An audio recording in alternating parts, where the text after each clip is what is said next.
Bismillahirrahmanirrahim. Alhamdulillahi Rabbil alamin. Vassalatu vassalamu ala ashrafil mursalin. Wa ala alihi wa ashabihi ajma'in. Allahumma allimna ma yanfa'una. Wanfa'na bima 'allamtana wa zidna ilman. Allahumma arina al-haqqa haqqan warzuqna ittiba'ah wa arina al-batila batilan warzuqna ijtinabah.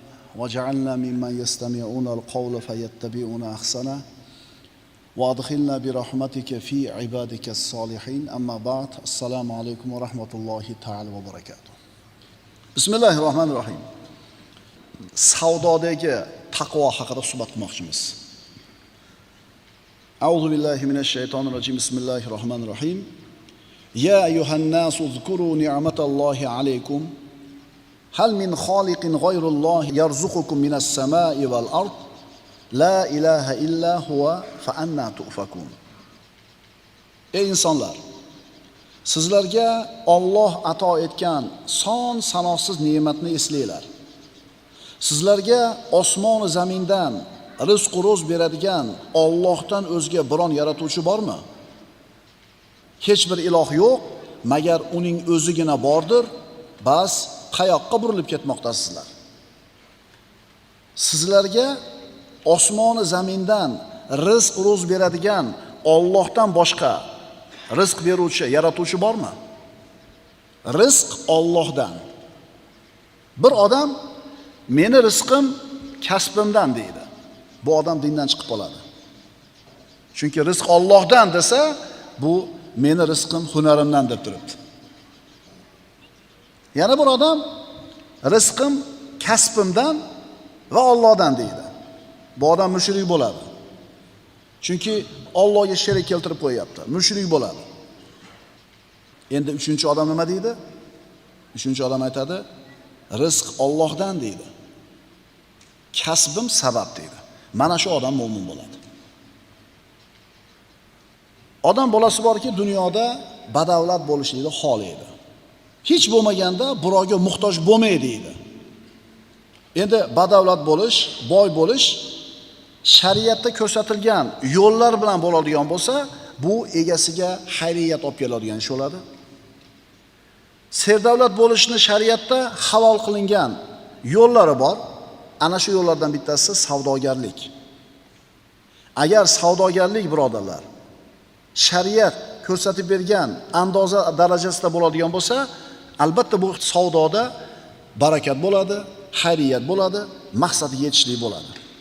Aks holda savdogar odam taqvoda bo'lmaydigan bo'lsa, bu savdosidan albatta zarar ko'rib qoladi. Savdo, birodarlar, o'zi taqvo. Savdo bu taqvo. Imom Muhammaddan, mana Abu Hanifaning eng katta shogirdlaridan, taqvo haqida bir kitob yozmaysizmi deyishdi. Deganida, yozib qo'ydimi deb javob berdi. Qaysi kitob desa, Kitobul Bay, savdo kitobini yozib qo'ydimi deb javob berdi. Demak, savdo kitobi bu fiqh kitobi, bu taqvo kitobi deyilar ekan. Qarang. Taqvo bu eng ko'zga ko'rinadigan o'rni bu savdo bo'ladi, birodarlar. Haqiqiy taqvodor savdogar odam qiyomat kunida nabiylar bilan, siddiqlar bilan birga bo'ladi.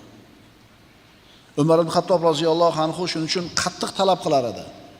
Bizi bozorlarimizda savdo ilmini bilmagan kishilar savdo qilmasin. Xalifa Umar ibn Xattob, Umar odil aytayapti, bizi bozorlarimizda savdo ilmini bilmagan odam savdo qilmasin. Mana oramizda savdogarlar o'tirishibdi. Savdo ilmini bilaman deb ayta olamizmi? Kitobni ochib, savdo ilmi, savdo fiqhi haqidagi bobni ochib o'qidikmi? Biror domlani oldiga borib, shu ilmda bizga o'qiting, o'rgating dedikmi? Endi tushunyapsizlarmi, nimaga savdogarlarda juda ko'pchiligi baraka topmaydi? Nimaga bankrot bo'laveradi? Nimaga ish orqaga ketaveradi? Nimaga kuyib ketaveradi? Nimaga nasiyalar ko'payib ketaveradi? Payg'ambarimiz sollallohu alayhi vasallam aytganlar, halol savdogarlardan boshqalari do'zaxdadir. Savdogarlarning ichida halol savdogarlardan boshqalari do'zaxda. Ba'zi bir odamlar ana shu savdosida hiyla qilsa, naring qilsa yoki savdosiga yolg'on qo'shsa, xaridorga xiyonat qilsa ham tijorati rivojlanayotganga o'xshab ko'rinadi. Ammo bu vaqtincha narsa. Qara onon deydi, mana qilsa ham tijorati tekis ketyapti. Siz tekis ketayotgan vaqtiningizla ko'ryapsiz. Oradan 3 yil, 4 yil o'tgandan keyin ko'ringlar nima bo'ldi. Uyini ham sotib ketdi falon joyga deydi. Nimaga? Savdosida bo'yiga g'irrom bor edi. Boshlanishida bir zo'r bo'lib ko'ringan bunaqa tijorat 1 oy o'tadi, 1 yil o'tadi, albatta falokatga yuz tutadi. Nima uchun? Chunki Alloh taolo hech qachon harom ishga baraka bermaydi. Harom ishga Alloh taolo yaxshilik bermaydi. Qisqa muddat o'tadi, tijoratida harom, g'irrom, yolg'on ishlayotganlar vayron bo'lishligi bu faqat vaqt masalasi xolos. Endi inson zoti borki, qaysi zamonda, qaysi makonda yashamasin, rizq talabida bo'lgan. Rizq talabida bo'lgan. Haligi oldiga shoshilib o'tib ketib aytib qo'yay. Kasb bo'lsin, hunar bo'lsin, savdo bo'lsin, undagi muammolarimizning barini bitta sababi bor. Kasbimiz, tijoratimiz, hunarimizdagi muammolarimizni sababi bitta. Rizq haqidagi tasavvurimizni xato ekanligi. Rizqni nimaligini tushunmaganligimiz, baraka nima ekanligini bilmaganligimizdan har xil xatolarga, gunohlarga nima qilamiz? Qo'l urib qo'yamiz. Astagfirullah. Va ka'ayyin min dabbatin la tahmilu rizqaha Allohu yarzuquha va iyyakum va huwas samiul alim. Alloh taolo Ankabut surasida aytayapti. O'z rizqi ro'zini ko'tara olmaydigan, ya'ni topa olmaydigan qanchadan qancha jonzotlar bor. Alloh ularga ham, sizlarga ham rizq ro'z berur. U eshituvchi, bilguvchidir. Qancha jonivorlar bor, rizqini topib yolmaydi o'zi. O'ziga qolsa, lekin ularni Alloh taolo rizqini o'zini zimmasiga oldi. Sizlarga rizqinglarni berishligini ham Alloh taolo o'zini zimmasiga oldi. Bir olimni qamab qo'yishdi. Bu voqea qissa. Qamoqda o'tiradi, uni xonasi yerda chuqurida, 10 metr pastami, 20 metr pastami, podvalda qamog'i. Bitta chiroqni yoqib qo'yadi, kunmi, tunmi bilmaydi, o'tiradi. Qilgan ishi yo'q, xonasini kuzatishdan boshqa. Qarasa, o'sha shiftni bir burchagiga o'rgimchak to'r solib qo'yibdi. Yerda 15-20 metr pastda. Hasharot tushmaydi hali yerga.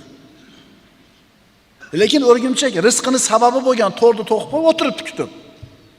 Qarab tursa, hali olim uzoq o'tirgan, har 3 kunda bir bitta pasha kiradi-da to'rga ilashadi. Haligi o'rgimchak tutib yeydi, yana kutadi.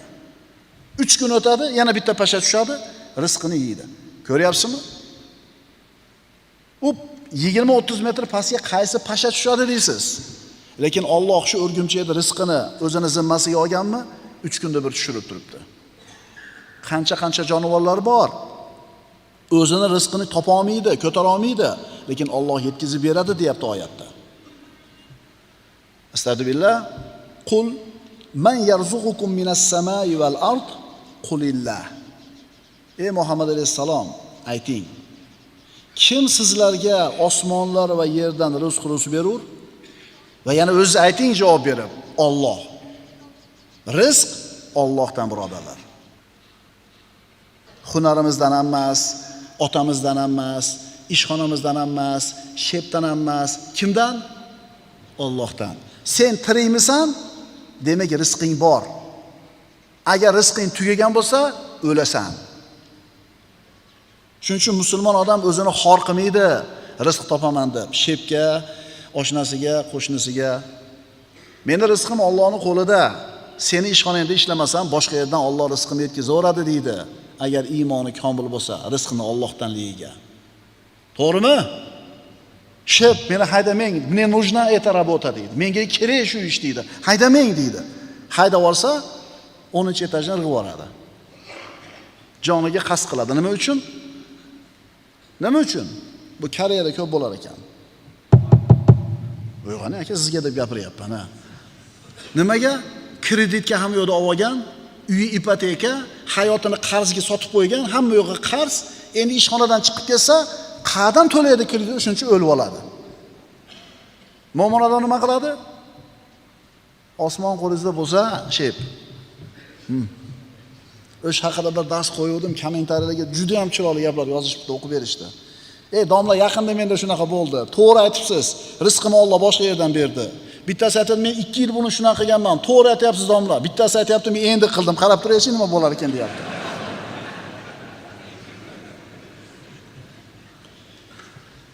Alloh taolo rizqni bitta eshigini yopib qo'ysa, boshqasini albatta ochadi. Chunki siz tirikmisiz? Robbis subhanahu va taolo sizni rizqingizni o'zini zimmasiga olgan. Xotirjam bo'ling, qo'rqmang, cho'chimang.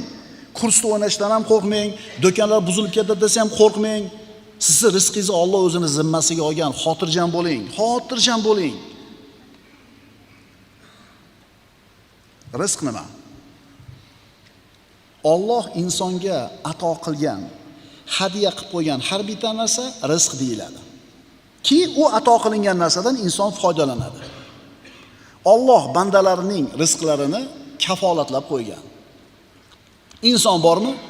Demak, rizqi bor. Kofirmi, mo'minmi farqsiz. Mana endi rizq Allohdan ekanligini bildik.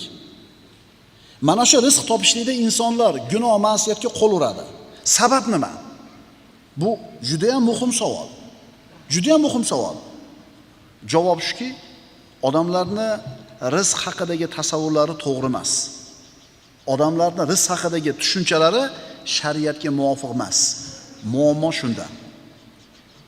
Dinimizda bu masalada nima deyilgan? Inson o'zini taqdirida bitilgan rizqini yeydi. Ko'p ham emas, oz ham emas. Yozildimi? Yeysiz. Bunga aniq iymon keltirib olish kerak. Endi ana shu yozilgan rizqni halol yo'l bilan topadimi? Harom yo'l bilan topadimi? Uni ixtiyori faqat shunda. Halolni tanlasa ham, haromni tanlasa ham Alloh yozganidan oshchasini yemaydi. Kasb hunar qiladimi, tijorat qiladimi farqi yo'q. Ammo baribir nimani topib yeydi? Yozilganini. Bunga ham aniq iymon keltirish kerak. Payg'ambarimiz sollallohu alayhi vasallamning quyidagi hadisi bunga dalil. Imom Muslimdan Abdulloh ibn Amr ibn al-As roziyallohu anhudan Rasululloh aytadilar: "Kataballohu maqodiral xalaiqi qabla an yakhluqas samawati val ard bi 50,000 sana."